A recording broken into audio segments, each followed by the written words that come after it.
Romanos capítulo 8, abra por favor a sua Bíblia, Romanos capítulo 8, nós leremos a partir do versículo 1 até o versículo 17. Vamos falar sobre a influência, os impactos do Espírito Santo na vida do cristão, o que acontece, algumas marcas, frutos, aquilo que ele gera, aquilo que ele opera em nós. Engraçado que se você ler a carta aos Coríntios, escrita pelo mesmo apóstolo Paulo, o mesmo autor da carta aos Romanos, a impressão é que você tem que ele escreveu aquela carta para uma igreja pentecostal. Quando ele vai falar sobre a atuação do Espírito Santo, ele fala sobre línguas, ele fala sobre profecia, ele fala sobre dom de curas. Quando ele está escrevendo aqui a carta aos Romanos, parece que está escrevendo para uma outra realidade completamente diferente. Mas o que eu considero muito marcante aqui na carta aos Romanos, no capítulo 8, sua Bíblia deve ter um subtítulo aí, na minha tem falando assim, a vida no Espírito. Então ele está pontuando, elencando, destacando alguns elementos, evidências da presença do Espírito Santo na vida dos homens e das mulheres de Deus. E é curioso, porque não tem nada no texto aqui falando sobre línguas estranhas, sobre sonhos, sobre revelações, sobre aquilo que muita gente naturalmente assimila com a presença do Espírito Santo. Então, isso também faz parte, mas vai além. E aí, Romanos capítulo 8 vai nos falar um pouco sobre como que funciona a vida no Espírito Santo. Com a graça do Senhor, é o texto que leremos agora e passaremos a pregar. Vamos ao texto bíblico, Romanos capítulo 8, a partir do versículo 1. Agora, pois, já não existe nenhuma condenação para os que estão em Cristo Jesus, porque a lei do Espírito da vida em Cristo Jesus livrou você da lei do pecado e da morte. Porque aquilo que a lei não podia fazer por causa da fraqueza da carne, isso Deus fez, enviando o seu próprio Filho em semelhança de carne pecaminosa e no que diz respeito ao pecado. E assim Deus condenou o pecado na carne, a fim de que a exigência da lei se cumprisse em nós, que não vivemos segundo a carne, mas segundo o Espírito. Os que vivem segundo a carne se inclinam para as coisas da carne, mas os que vivem segundo o Espírito se inclinam para as coisas do Espírito. Pois a inclinação da carne é morte, mas a do Espírito é vida e paz. Porque a inclinação da carne é inimizade contra Deus, pois não está sujeita à lei de Deus, nem mesmo pode estar. Portanto, os que estão na carne não podem agradar a Deus. Vocês, porém, não estão na carne, mas no Espírito, se de fato o Espírito de Deus habita em vocês. E se alguém não tem o Espírito de Cristo, esse tal não é dele. Se, porém, Cristo está em vocês, o corpo, na verdade, está morto por causa do pecado, mas o Espírito é vida por causa da justiça. Se em vocês habita o Espírito daquele que ressuscitou Jesus dentre os mortos, esse mesmo que ressuscitou Cristo dentre os mortos, vivificará também o corpo mortal de vocês, por meio do Espírito que habita em vocês. Assim, pois, irmãos, somos devedores, não à carne, como se estivéssemos obrigados a viver segundo a carne. Porque se vocês viverem segundo a carne, caminharão para a morte. Mas se pelo Espírito mortificarem os feitos do corpo, certamente viverão.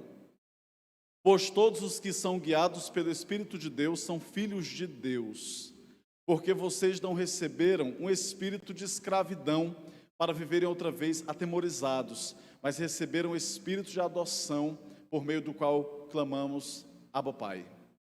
O próprio Espírito confirma, testifica ao nosso espírito que somos filhos de Deus.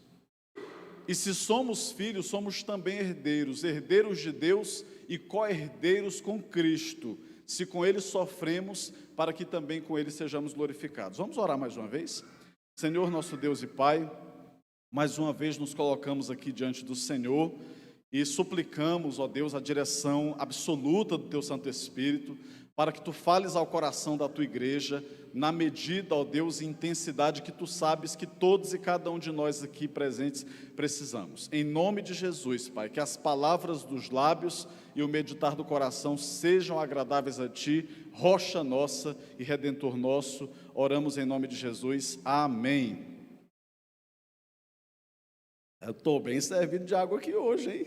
Eu quero é ver se desidrata, eu quero é ver. Hoje aqui bateu o recorde. Irmãos, agora, pois, já não existe nenhuma condenação para os que estão em Cristo Jesus. Se a gente tivesse juízo, mandaria pintar esse versículo aqui no muro da nossa casa, marcaria em algum lugar de muito destaque para nunca mais esquecer. Porque esse texto, ele tem um fortalecimento e encorajamento profundo para a nossa alma. Nós que éramos outrora escravos do pecado, mas que agora pertencemos a Cristo Jesus. Esse texto, de uma maneira muito esplêndida, ele resume a vida, a nova vida do homem e da mulher de Deus, depois da experiência de salvação que experimentaram em Cristo Jesus. Qual era a nossa condição antes de Cristo entrar em nossa vida? Está descrita muito bem em Efésios capítulo 2, nós estávamos mortos em delitos e pecados, nós tínhamos uma condenação eterna. Nós não podemos desconfiar da natureza espiritual das coisas, porque aqui ninguém pediu para nascer, ninguém participou de um torneio, de um sorteio, ninguém, pastor, mas teve uma corridinha lá, não tem nada disso, nenhum de vocês sabia, ninguém sabia. A gente chegou aqui por um propósito de Deus, e não é de se admirar que tudo isso um dia vai ter fim. A gente está num circuito de vida sobre a terra que ele não é eterno. A gente não vai viver para sempre. Eu lembro de ter lido, não sei se era uma lenda urbana, mas uma entrevista com uma mulher que à época foi considerada a mais velha do mundo, na Índia. E ela tinha uns cento e tantos anos, 120, quase 130, uma coisa assim. E ela deu entrevista dizendo assim: a morte se esqueceu de mim, a morte se esqueceu de mim. Não esquece não. Porque mesmo quem viveu como Matusalém, 900 e tantos anos, teve fim a vida. Então a vida da gente um dia vai acabar e todos nós vamos comparecer perante o tribunal de Cristo para prestarmos conta de tudo que fizemos aqui nessa terra por meio do corpo, ou bem ou mal, se confessamos a Cristo como nosso único Senhor e Salvador. Essa é uma natureza da coisa, da vida, e todos nós seremos submetidos a ela. Então a nossa condição antes de Cristo era de morte. O que é a morte espiritual? Nós éramos defuntos espirituais, defuntos em pé, como disse o escritor brasileiro, quase que de forma poética, um defunto em pé.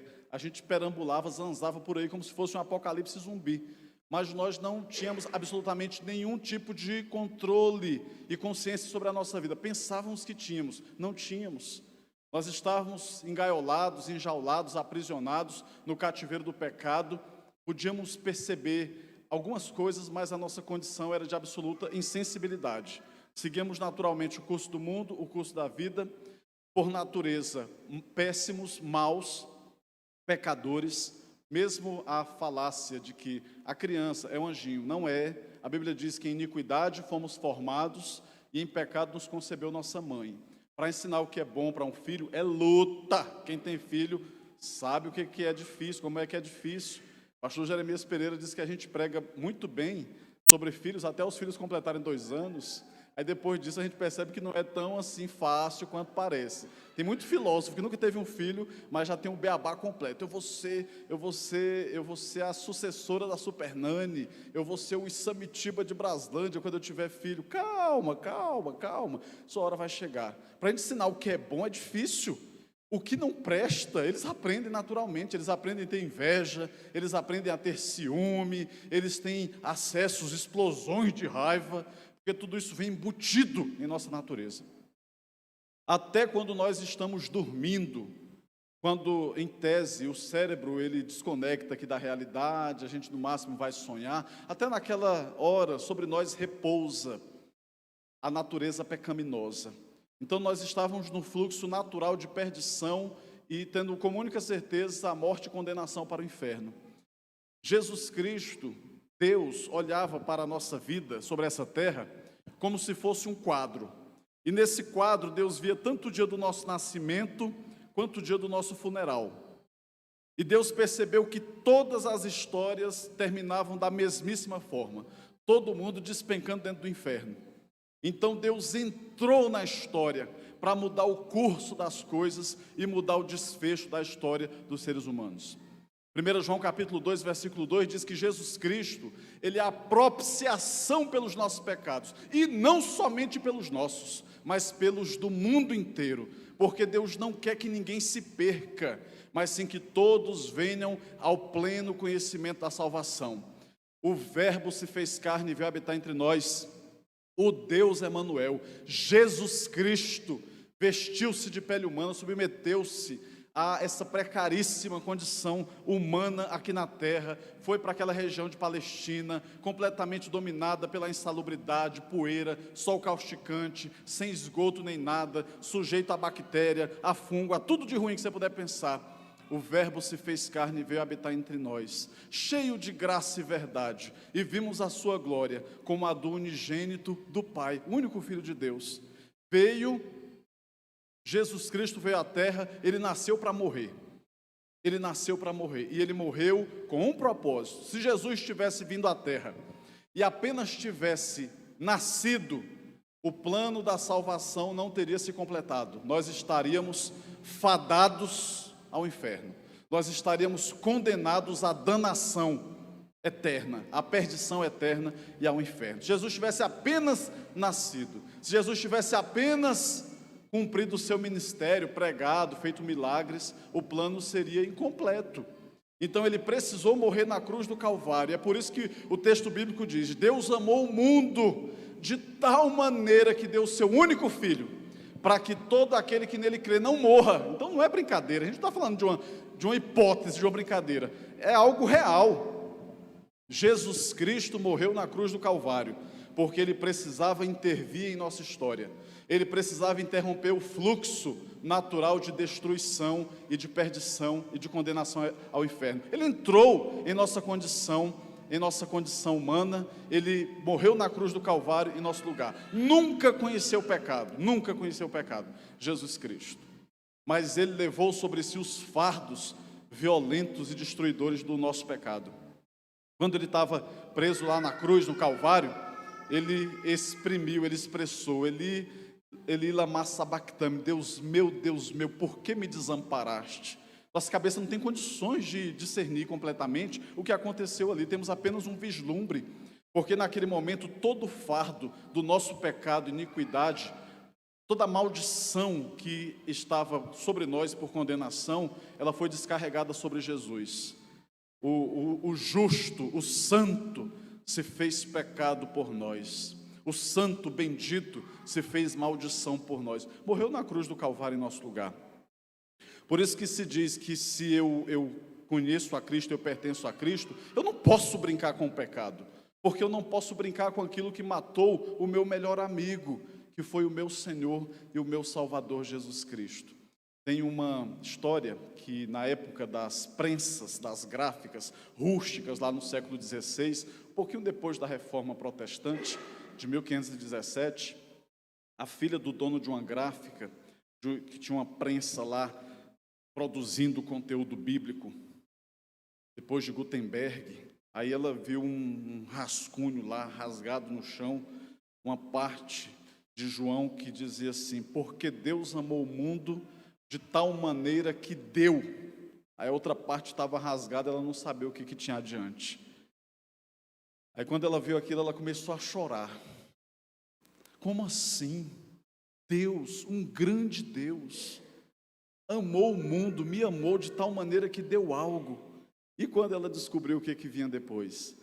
Deus amou o mundo de tal maneira que deu o seu único filho, para que todo aquele que nele crê não pereça, não morra, não apodreça no pecado, mas tenha a vida eterna. Então, irmãos, isso aqui é um tipo de introdução, um preâmbulo, para você compreender a riqueza que é o capítulo 8 de Romanos. Então, a partir do capítulo 1 até o 7 já é fenomenal, mas o 8 é como se fosse uma cereja do bolo. Agora, pois, já não existe nenhuma condenação para os que estão em Cristo Jesus. Você já teve alguma surpresa negativa de descobrir uma dívida que você nem sabia que tinha, que alguém fez no seu nome, algum tipo de condenação? Meu Deus do céu.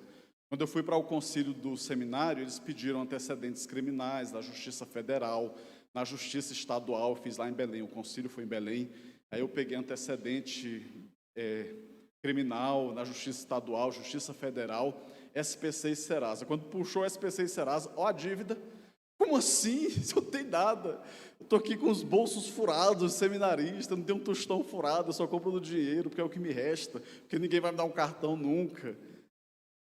E aí tinha uma dívida, e eu não sabia que dívida era aquela. Aí eu fui descobrir que na minha imaturidade e inexperiência, antes de sair lá do interior do Maranhão para Belém, um camarada tinha pedido para eu ser o quê dele no banco, irmãos? Imagine, avalista, pense.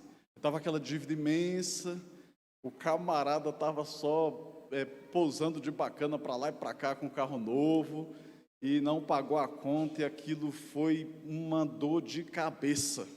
Até eu explicar que focinho de porco não era tomada e tudo mais, e aí a gente conseguiu resolver aquela situação, e apresentei lá todas as certidões, e teve o meu concílio para ser pastor batista. Você faz parte de uma igreja batista, parabéns, agradeça a Deus. A gente ainda luta para preservar o mínimo possível de respeitabilidade e credibilidade. Então aquela foi uma surpresa extremamente desagradável. Você já teve uma surpresa desagradável como essa? Agora, você já parou para pensar, e a tua condição espiritual? Porque às vezes a gente pensa que está tipo assim, 0 a 0, eu não devo nada para ninguém. Não, nós temos uma dívida espiritual. E é importante que a gente saiba disso, para que a gente não seja pego de surpresa no momento mais crucial da nossa existência, que é quando estivermos diante do tribunal de Cristo Jesus. Não, eu estou bem, eu não tenho dívida com ninguém, devo nada para ninguém, eu era até bondoso, generoso, mas não é só isso. Existe uma dívida pesada no campo espiritual que é importante que todos vocês tenham conhecimento. E Paulo está escrevendo dizendo assim: agora, pois, já não existe nenhuma condenação para os que estão em Cristo Jesus. Você está livre. Toda nota promissória, toda duplicata, todo tipo de amarra que você tinha como fiador na terra, como avalista, tudo isso foi perdoado na dimensão e no campo espiritual. Você tem noção do que é o alívio para um homem descobrir: meu Deus, eu não sabia, quer dizer que eu era inimigo de Deus, estava em rebelião contra os céus. Como é isso, pastor? Me explique um pouco melhor. Sente na sua casa e leia Romanos capítulo 1 até o capítulo 8, pelo menos, você vai ter uma profunda clareza. Nós nascemos debaixo da condenação do pecado. A Bíblia diz que em iniquidade fomos formados e em pecado nos concebeu nossa mãe. A Bíblia diz que por um só homem entrou o pecado no mundo, e isso nós chamamos de herança adâmica. O pecado de Adão veio desenrolando sobre nós. Todos nós nascemos, irmãos, pecadores, e essa é a nossa condição. Como eu falei para vocês, Jesus Cristo entrou para quebrar o ciclo do pecado, para pagar a nossa dívida, porque era impagável. O grande resumo aqui de Romanos capítulo 1 até o versículo 8, principalmente o capítulo 7 e 8, é que a lei nos foi dada para provar a nós mesmos que nós não conseguimos cumprir a lei. A Bíblia diz que quem transgrediu um ponto da lei se tornou transgressor de toda a lei. E você sabe para que a lei existe? É para nos mostrar que nós somos absolutamente incapazes de cumprirmos os requisitos de Deus. Se fosse por justiça própria, nós estaríamos todos perdidos, nós estaríamos todos destruídos. Deus usou o profeta na antiguidade, a linguagem pesadíssima, para dizer assim: os vossos melhores atos de justiça são como trapos de imundície. Os vossos melhores atos de justiça são como trapos de imundície. Pastor, traduz para os dias de hoje essa linguagem tão sofisticada. A Bíblia está dizendo que para Deus os nossos melhores atos de justiça eram como os panos sujos de menstruação. As mulheres não tinham tecnologia moderna de absorvente como hoje, usavam panos. E Deus falou para a nação de Israel: os melhores atos de justiça de vocês são como esses panos que as mulheres descartam. Pelo amor de Deus, irmãos, não há justiça própria em nós. Nós não temos condições nenhuma de chegarmos diante de Deus no juízo final e ainda tendo um acusador que é Satanás, sem o grande advogado que é Cristo Jesus. A Bíblia diz: filhinhos, não pequeis, mas se alguém pecar, temos um advogado para com o Pai, Jesus Cristo, o justo. Ele é o advogado. Essa semana eu pedi habilitação em um processo que você não pode entrar de qualquer jeito, não é chegar lá. O processo é público no Brasil, mas tem os que estão em segredo de justiça. Aí você tem um advogado constituído, se for entrar mais advogado, tem que pedir habilitação judicial. Jesus Cristo, ele já é o teu advogado? Jesus Cristo já está habilitado como o teu grande defensor? Ou você está indo na tora, na raça, no peito, na raça e na coragem para o juízo final? Não vai sobrar nem farelo. Temos um advogado para com o Pai, Jesus Cristo justo, porque a acusação contra nós, irmãos, é muito, muito longa. Todos nós pecamos. Pecamos por ação, pecamos por omissão, pecamos em pensamento, pecamos só pelo fato de existir. Como eu falei para vocês, já nasceu pecador, debaixo do fluxo do pecado. Essa é a nossa condição. Imagine se nós fôssemos contabilizar todos os pecados que nós cometemos até aqui, do dia do nosso nascimento até hoje. Às vezes a gente não tem condições de contar os pecados de um único dia. Imagine os pecados de uma vida inteira.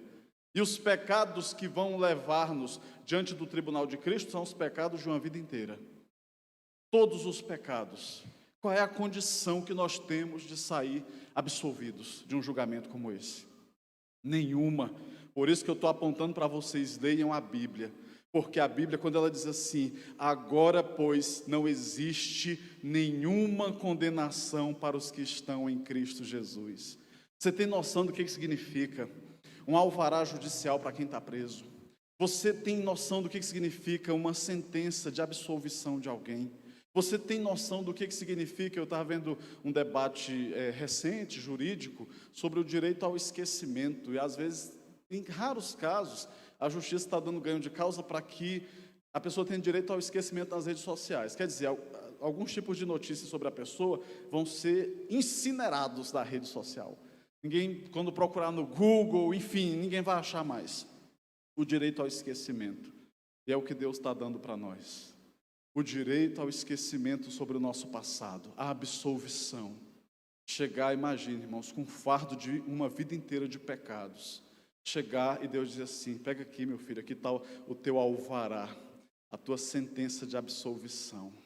Eu estou pagando a tua dívida, eu estou pagando o preço. Você não conseguiria pagar, não, porque era um preço muito alto. Nenhum ser humano conseguiria pagar.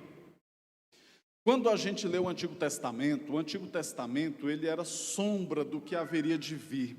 Então, cada vez que você lê o Antigo Testamento, você tem que entender que toda a Bíblia aponta para Jesus Cristo. O Antigo Testamento aponta para Jesus Cristo. Quando eles faziam um sacrifício no templo, o holocausto, e eles pegavam aquele animal, um cabrito, um bode sem defeito nenhum, e eles apresentavam, aquele bode era degolado no templo. Imagine que cena pesada era aquela. Degolado, aparava o sangue, depois ele era retalhado e incinerado. Aquilo ali aplacava a ira divina. Aquilo ali era oferecido diante de Deus como uma oferta para aplacar a ira divina, um sacrifício por causa dos pecados do povo. Mas é claro, irmãos, que aquilo ali não tinha significado nenhum, se não fosse apontar para o que viria adiante. Quando João Batista, o último profeta da antiga dispensação, ele avista a Jesus Cristo no deserto, ele grita: eis o Cordeiro de Deus que tira o pecado do mundo, eis o Cordeiro.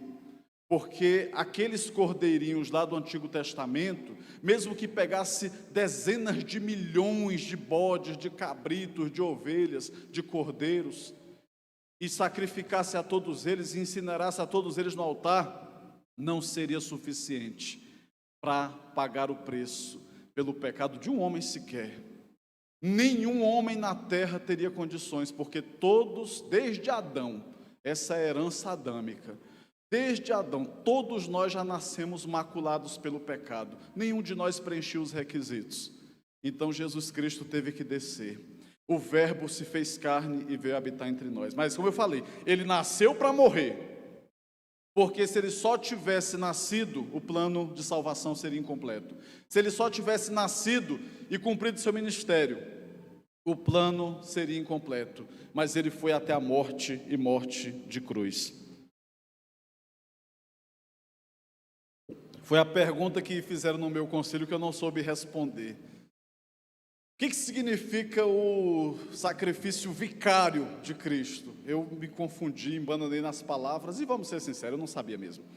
E aí vicário, como assim vicário? Como assim? Tentei pegar pela etimologia, não consegui. E aí eu disse, eu me rendo, eu não sei o que significa isso aqui. Não tem problema não. Aí a banca na hora explicou para mim, o sacrifício vicário de Cristo, olha como é bom a gente ganhar uma porrada, nunca mais esqueci. O sacrifício vicário de Cristo é o sacrifício substitutivo. Ele morreu na cruz em nosso lugar.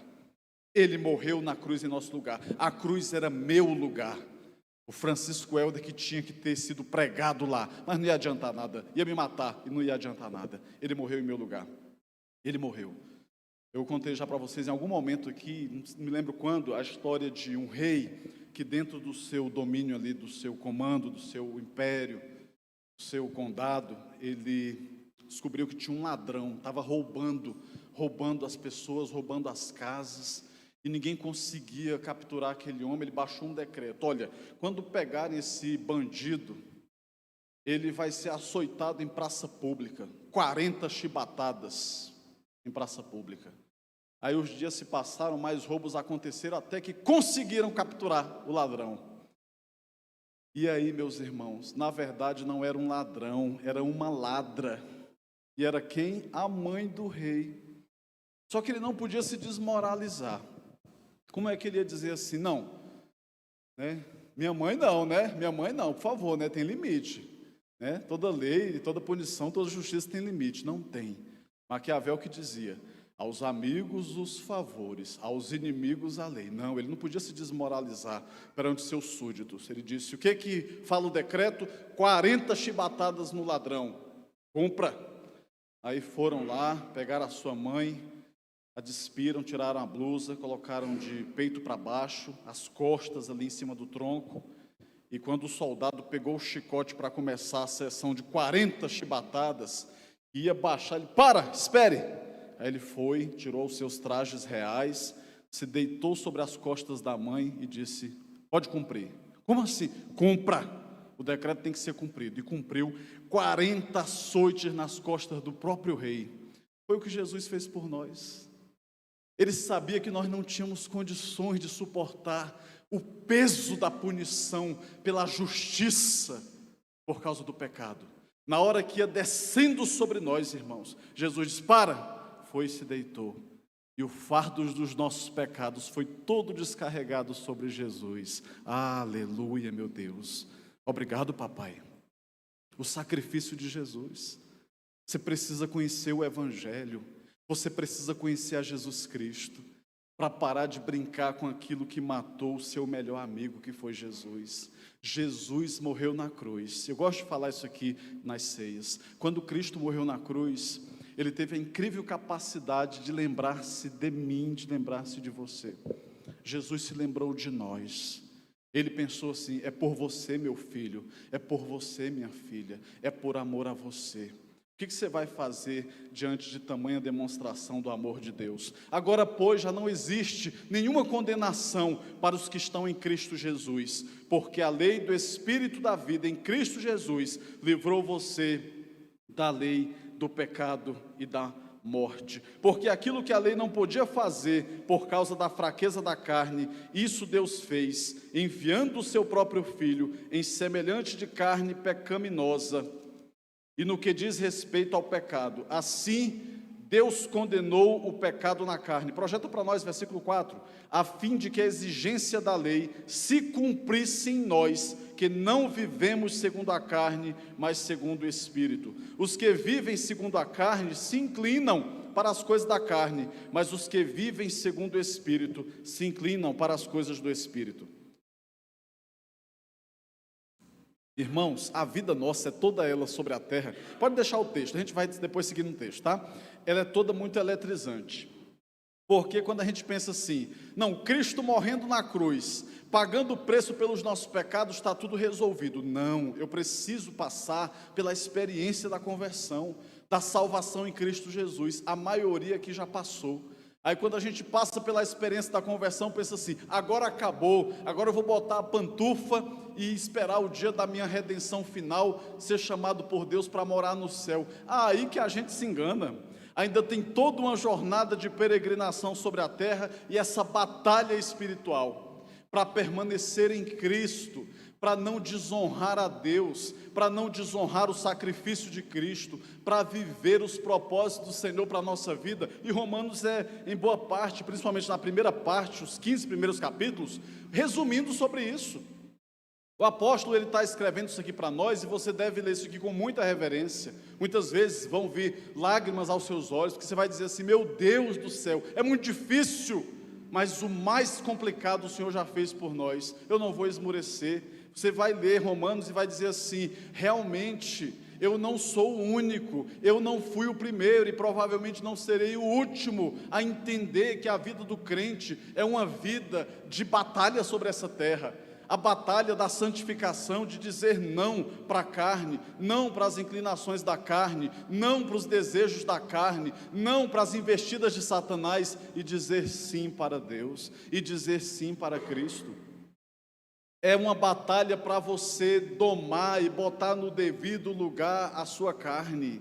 A nossa carne odeia as coisas espirituais, a nossa carne odeia a oração, a nossa carne odeia a comunhão, a nossa carne odeia a palavra, a nossa carne odeia o serviço cristão, mas nós vamos dizer, você não tem domínio sobre mim, porque eu não sou mais um homem da carne, eu sou um homem de Deus, eu sou um homem do Espírito, e é assim que eu vou mostrar que eu tenho uma vida no Espírito. É o resumo de Romanos capítulo 8, a vida no Espírito, como eu falei para vocês, é engraçada, aqui em Romanos, porque não está falando sobre língua estranha, não está falando sobre profecia, não está falando sobre sonhos, nada disso, que muita gente imagina assim, nossa, como fulano é espiritual, como fulano é cheio do Espírito Santo, olha como ele é cheio do Espírito Santo. Um homem cheio do Espírito Santo, uma mulher cheia do Espírito Santo, é um homem simples, é uma mulher simples, que vive a simplicidade do Evangelho, que entende suas fraquezas, que entende suas limitações, mas entende que foi pago um alto preço e não quer, em hipótese alguma, banalizar o sacrifício de Cristo, o investimento de Cristo na sua própria vida, na sua própria salvação, em sua própria redenção. Os que vivem segundo a carne, versículo 5, se inclinam para as coisas da carne, mas os que vivem segundo o Espírito se inclinam para as coisas do Espírito. Spurgeon dizia que é mais fácil você convencer um leão a se tornar vegetariano do que convencer um homem que não nasceu de novo sobre as verdades espirituais. É loucura. A gente não faz isso, por isso que nós vamos na raiz do problema, pregamos a salvação. Porque somente quando você converter, você vai entender, epa, pera lá, esse corpo aqui não foi feito para a imoralidade, esse corpo aqui foi feito para a glória de Deus. O meu corpo não foi feito para ser oferecido para o pecado dos outros, ou meu próprio pecado, mas foi feito para a glória de Deus, para a santificação. Eu não fui criado para as obras da carne, mas eu fui criado para a glória de Deus. Eu não fui criado para ficar revirando os tambores de lixo desse mundo, mas eu fui criado para as coisas espirituais. Eu sou um homem de Deus, é a consciência do Evangelho. A inclinação da carne é morte, versículo 6, mas a inclinação do Espírito é vida e paz. Por que muita gente está atribulada? Por que muita gente está com a alma perturbada? Porque vive dando vazão para as inclinações da carne. As inclinações da carne, irmãos, vão nos adoecer. A gente vai passar pela mão de um monte de médico e não vai descobrir o que é, porque são problemas de ordem e natureza espiritual, que estão relacionados com a falta de compatibilidade da vida, daquilo que nós temos, daquilo que nós fazemos, com as coisas que Deus tem para nós, com a vida que Deus planejou para nós. A inclinação da carne é morte, mas a inclinação do Espírito é vida e paz. Se eu dou vazão para a inclinação do Espírito, cada vez mais eu vou alcançar a vida que há em Cristo Jesus. Talvez, irmãos, a gente até aqui, alguns de vocês aqui presentes ou que acompanham a transmissão, tenha vivido uma vida que você diz assim, não é possível. O pessoal diz que tem um sol, eu não vejo. O pessoal diz que tem luz, eu não vejo. Que tem uma alegria, que ela é iniciada e disparada naturalmente, que não precise de nenhum vetor, de motivação, que não precise de álcool, de bebida, de nada disso. Como assim? A pessoa está nesse nível. Quando ela conhece a Cristo, é como se ela conseguisse enxergar por cima das nuvens escuras. E ela diz, meu Deus do céu, tem uma vida linda aqui em cima, tem um sol brilhante aqui. Como é que eu não estava vendo tudo isso? E aí, irmãos, é quando Deus também começa a tirar a escuridão da nossa vida. Deus vai tirando a escuridão da nossa vida, Deus vai afastando as nuvens que faziam com que tudo aqui embaixo em nossa vida se escurecesse. E nós começamos então a ver as coisas pela ótica de Deus. Olha que coisa mais linda, estava o tempo inteiro aqui do meu lado, eu nunca tinha conseguido perceber, porque eu estava na escuridão. A pessoa que está sem Jesus, ela está na escuridão. Ela está no breu total, a escuridão total. O que você enxerga na escuridão? Nada. O que adiantaria você ir no lugar mais paradisíaco, mais lindo, lindo, lindo, lindo, e não poder enxergar o que tem ali? Quando eu fui pregar há pouco mais de um ano lá no Ceará, aí eu cheguei à tardinha, fui para a casa do pastor, e aí depois, assim, fim da tarde, anoitecendo, vamos comer ali um lanche, alguma coisa? Vamos. Aí terminou, ele, vamos descer aqui pela orla. Eu fui na orla lá de Preá, Jericoacoara, ao lado de Jericoacoara. Deve ser lindo, não estou vendo nada aqui, estava tudo escuro, mas deve ser lindo. Irmãos, quando eu cheguei no outro dia, eu disse, meu Deus, louvado seja o Senhor, porque a luz me permitiu enxergar aquilo tudo. Talvez você não está conseguindo enxergar nada, a beleza do que Deus criou, a beleza da santidade, a beleza da tua família, da tua esposa, do teu marido, a bênção que Deus já te deu, porque você está na escuridão. Jesus disse assim, eu sou a luz do mundo, quem me segue não vai andar nas trevas, na escuridão, mas terá a luz da vida. Então quando Jesus entra, ele irradia a luz para a nossa vida, para o nosso coração, para a nossa alma, para a nossa existência. Versículo 9, vocês porém não estão na carne, mas no Espírito, se de fato o Espírito de Deus habita em vocês, e se alguém não tem o Espírito de Cristo, esse tal não é dele. Se alguém não tem o Espírito, esse tal não é dele. Então, aqui a gente entrava sempre numa dificuldade com a interpretação pentecostal, porque a interpretação pentecostal, ela compreendia, não sei como é que está hoje, mas no passado, por muito tempo, ela compreendia que ter o Espírito Santo era falar em línguas. Então, quem não falava em línguas, não tinha o Espírito Santo, não era batizado com o Espírito Santo. Nós temos aí um grave problema. Por quê? Porque a Bíblia está dizendo que quem não tem o Espírito não é de Cristo. Então, com isso, você botou um monte de gente para voltar para a condição de perdido, que nem está salvo ainda. Se você crê que ter o Espírito Santo é só falar em línguas, e que não é, em hipótese nenhuma aqui, em passagem nenhuma da Bíblia você vai ver isso. É só para fazer um rápido parêntese aqui. Porque quem não tem o Espírito de Cristo, esse tal não é dele. Pastor, e como é que eu vou ter o Espírito de Cristo? Tem como passar no cartão de crédito? É igual aquele camarada lá, você está achando que eu sou pobre? Tem como passar no cartão de crédito? Não tem.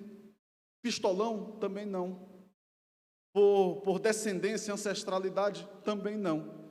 A relação com Cristo, ela é pessoal e intransferível. Cada um precisa ter a sua própria experiência com Cristo Jesus. No momento em que nós, alcançados pelo Evangelho, o Espírito Santo nos convence do nosso pecado, quando recebemos a Cristo como nosso único Senhor e Salvador, naquele momento, nós recebemos também o Espírito Santo de Deus na nossa vida. E quando recebemos o Espírito Santo de Deus na nossa vida, estamos selados com a marca de Deus. Você é meu. Irmãos, olha que linguagem linda. A Bíblia diz que Deus nos deu o penhor. O que é o penhor? É a garantia. É parecido com a fiança e é parecida com o aval. Aí você tem um penhor. Aí, olha o que Deus fez, olha que coisa fenomenal que Deus fez. Ele disse assim, eu vou deixar aqui uma garantia de que eu vou vir buscar vocês. Eu vou dar uma penhora aqui, eu vou dar o penhor para vocês. Sabe qual é o penhor que Deus deu? O Espírito Santo. Eu vou, mas ele vai vir. E ele aqui com vocês. ele vai ser a garantia de que eu vou voltar para buscar vocês, o penhor do Espírito Santo. Que coisa linda e emocionante. Jesus Cristo e o próprio Deus, por meio de Jesus, diz assim: nós somos importantes e preciosos para Deus, e Ele deu garantia de que vai vir nos buscar. Enquanto tiver um Filho de Deus sobre essa terra, o Espírito Santo de Deus estará aqui. Aonde um Filho de Deus estiver, ali o Espírito Santo de Deus estará. Se você se perder numa mata fechada e você ficar absolutamente incomunicável, não tiver um outro ser humano com você, num raio ali de 100 hectares ou mais, e você estiver sozinho, você não estará sozinho, porque o Espírito Santo de Deus estará ali com você. O Espírito Santo é a garantia de que Deus vai vir nos buscar. Amém? Rapaz, se fosse uma igreja pentecostal aqui, já tinha menino desabado esse telhado aqui. Menino de Deus, reajam, meus irmãos. Louvado seja o nome do Senhor nosso Deus. É a garantia do Espírito Santo. Vocês, porém, não estão na carne, mas vocês estão no Espírito, se de fato o Espírito de Deus habita em vocês. Aí Paulo joga para eles: vocês estão em Cristo, se o Espírito está em vocês, quem é que tem como saber se o Espírito está ou não em si mesmo? A própria pessoa. E os outros podem desconfiar, por meio de quê? Das evidências. O que a Bíblia fala em Gálatas? Os frutos do Espírito. Os frutos do Espírito, eles nos dão a evidência de que alguém pertence a Cristo.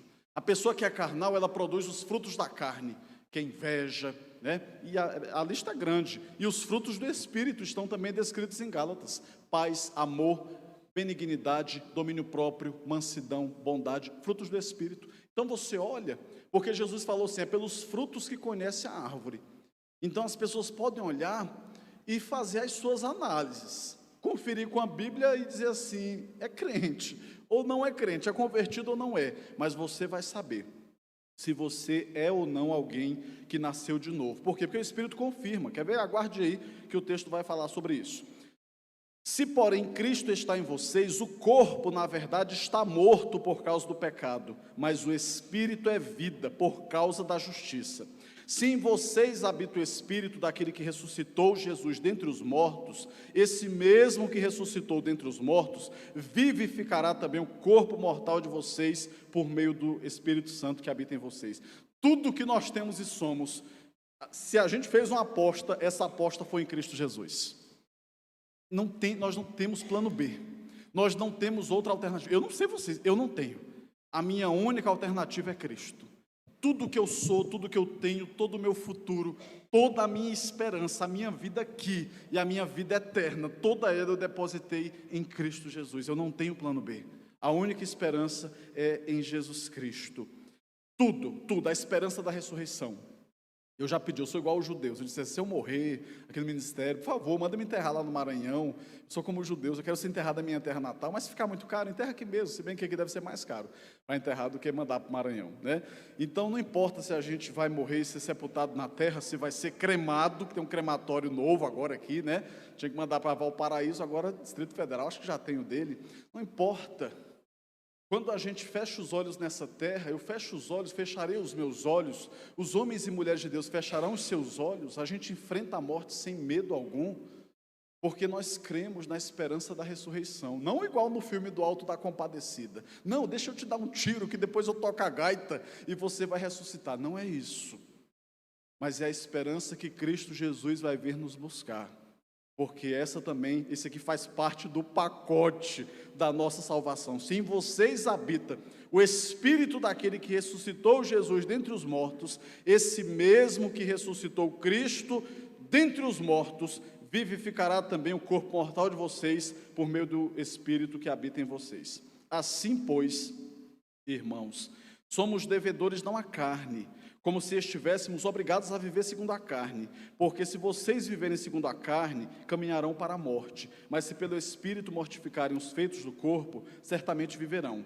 Pois todos os que são guiados pelo Espírito de Deus são filhos de Deus, porque vocês não receberam um espírito de escravidão, para viverem outra vez atemorizados, mas receberam o Espírito de adoção, por meio do qual chamamos Abba, Pai. Imagine, a gente não conhecia a casa de Deus, a gente não conhecia a presença de Deus, nós não conhecíamos o poder de Deus, as riquezas insondáveis de Deus, e de repente a gente entra para uma nova vida em Cristo Jesus, porque Deus derruba as escamas dos nossos olhos.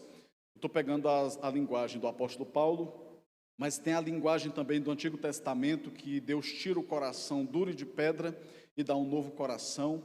Deus tira o prepúcio, Deus tira a película que encobriu o nosso coração, Ele tira o prepúcio do nosso coração e Ele abre diante dos nossos olhos a beleza da majestade de Deus.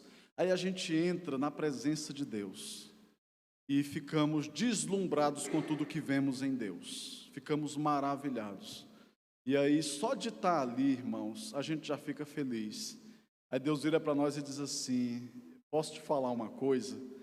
Eu quero que você me trate de uma forma específica. Eu quero que você me chame de pai. Eu quero que você me chame de pai.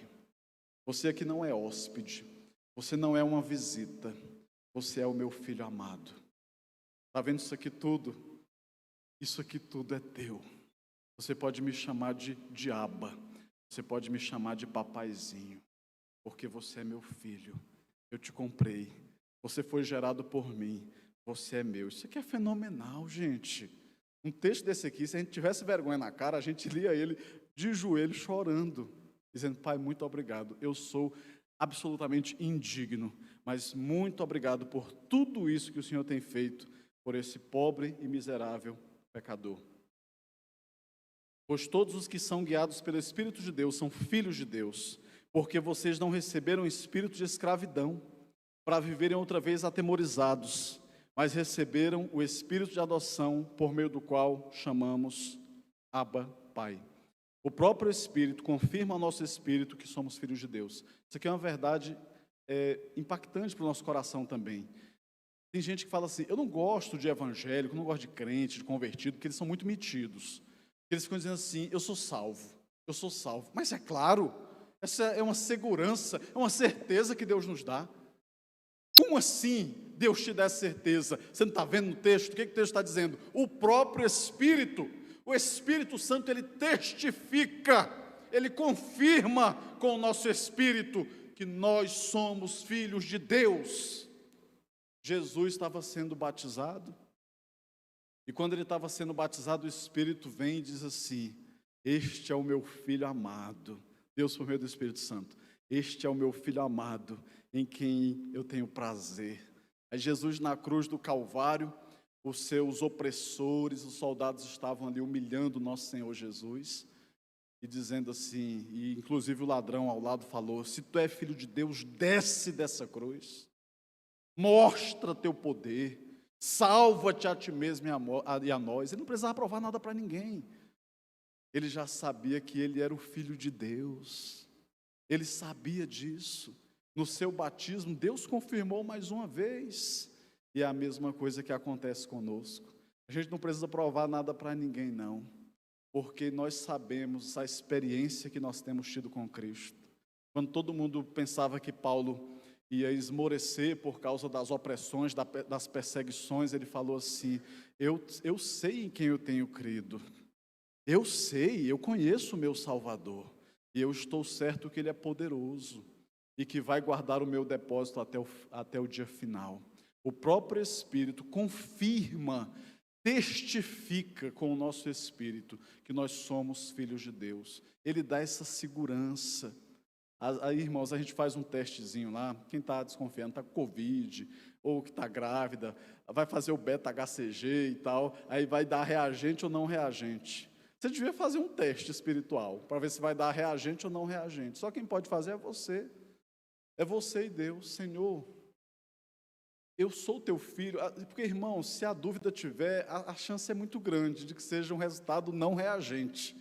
negativo, porque o Espírito ele nos dá convicção, certeza, é algo assim arrebatador para o coração, a convicção. Deus ilumina nossa mente para a gente entender essas verdades espirituais aqui.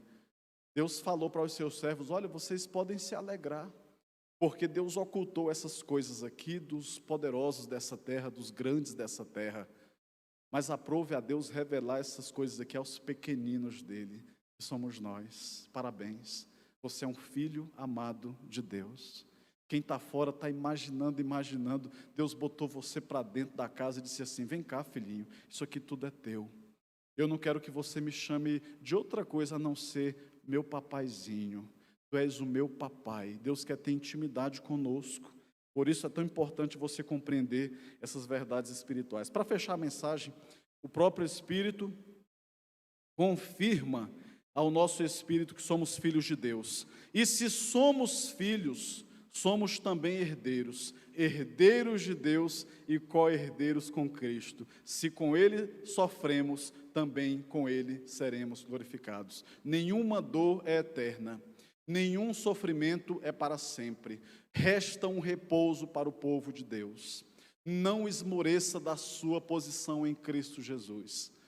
Não espere ser amado, ovacionado e aplaudido numa terra que o teu Senhor foi crucificado. Segue firme, meu irmão, tua jornada, sem abrir mão do arado, sem abrir mão da sua fé, da sua posição em Cristo Jesus. Não se envergonhe da paternidade espiritual que você tem em Cristo Jesus. Homens poderosos dessa terra já caíram de joelhos adorando ao Senhor Jesus Cristo, quando o reconheceram como seu único Senhor e Salvador. O maior legado que você poderia receber de alguém, Deus deu para mim e para você. Esse tesouro de valor incalculável, que é conhecermos a Jesus Cristo, recebermos a Cristo como nosso Senhor e Salvador, e recebermos essa maravilha, que é o Espírito Santo de Deus, que vai vir habitar em nós, será o Paráclitos, o ajudador, o Consolador. Ele vai nos guiar a toda a verdade, vai nos ajudar a lembrar das Escrituras, vai nos ajudar a discernir todas as coisas, vai agir de maneira mais eficaz do que qualquer ansiolítico que essa terra já produziu. Ele vai nos dar paz, Ele vai nos dar sabedoria, Ele vai nos dar discernimento, Ele vai confirmar com o nosso espírito que nós somos filhos de Deus. Ele não vai deixar nunca morrer em nosso coração a chama da esperança, de que nós não estamos aqui para sempre, por isso não vamos fincar nossas raízes, porque nós estamos marchando a caminho da nova Jerusalém de Deus, onde iremos para sempre estar diante do nosso Senhor. Irmãos, fiquem firmes com Jesus, leiam a palavra, busquem conhecer mais a Cristo, que todos os propósitos de Deus, para a vida de todos vocês que estão aqui, que todos esses propósitos se cumpram em nome de Jesus Cristo, nosso Senhor. Que você faça essa oração sincera. Meu Deus, o pastor falou aqui, eu entendi, mas eu tenho dúvida. Meu Deus, eu não quero ter essa dúvida, porque tua palavra está dizendo que o que o Senhor dá é certeza. A tua palavra está dizendo que o Senhor confirma, o Senhor testifica com o nosso espírito que nós somos filhos de Deus. Pai, eu quero ter essa certeza. Pai, eu quero ter essa segurança. Meu Deus, eu não acredito, eu estou vivendo do lado de fora do muro da tua presença, e eu estou ouvindo o pastor falar que o Senhor está morando, meu Deus, num palácio espiritual. Meu Deus, eu estou com os meus olhos fartos e cheios de tudo que tem aqui. Eu quero, ó Deus, que os meus olhos, eles sejam completamente tomados pelo teu esplendor, pela tua majestade, pela tua beleza. Meu Deus, entra na minha vida, para o Senhor banir a escuridão, porque o Senhor é a luz. A tua palavra diz que quem te segue não vai mais andar nas trevas, mas vai ter a luz da vida para sempre. Vem, meu Deus, para a minha vida, para eu conseguir finalmente enxergar a beleza daquilo que o Senhor criou, para que eu ame aquilo que o Senhor ama, para que eu rejeite aquilo que o Senhor rejeita, para que eu tenha a bendita esperança e tenha a convicção de que a vida não é só o que está acontecendo aqui, mas é a vida que eu vou ter aqui e na eternidade para sempre com o Senhor. Que Deus te abençoe em nome de Jesus. Eu só posso chegar até aqui. Eu não tenho condições de ir além daqui, e eu nem tenho vontade, porque eu não estou autorizado, mas Jesus pode. A Bíblia diz que uma das missões do Espírito Santo é convencer o homem do seu pecado, da justiça e do juízo. Eu só posso chegar até aqui, como um instrumento nas mãos de Deus para pregar o Evangelho. O Espírito Santo de Deus fala ao seu coração. Se Deus está te chamando para a salvação, confirme hoje a sua decisão em Cristo Jesus. A Bíblia diz assim, nosso Deus falando: aquele que se envergonhar de mim diante dos homens, eu me envergonharei dele diante do meu Pai que está no céu. Não espere chegar no juízo final para procurar advogado que não tem como habilitar lá. Tem que sair dessa terra aqui, tendo Jesus como teu advogado. Não pequeis, filhinhos, mas se alguém pecar, temos um advogado para com o Pai, Jesus Cristo, o justo. E quando for aberto diante de Deus no juízo final, todo o livro da nossa condenação, Jesus poder entrar em cena, botar a mão em cima e dizer assim: pode desconsiderar, o preço disso aqui tudo já foi pago, ele pertence a mim. Ela pertence a mim, foi comprado e lavado pelo sangue do Cordeiro. É um filho amado de Deus. Aí Deus vai chamar pelo nome: este é o meu filho amado. E nós, com certeza, sem sombra de dúvidas, até ali vamos poder dizer assim: juiz, senhor juiz, não, meu papaizinho, obrigado meu papai. Não é tráfico de influência, não é corrupção, mas é o preço que o nosso Senhor já pagou na cruz do Calvário, em nosso lugar. Que Deus nos abençoe em nome de Jesus. Amém?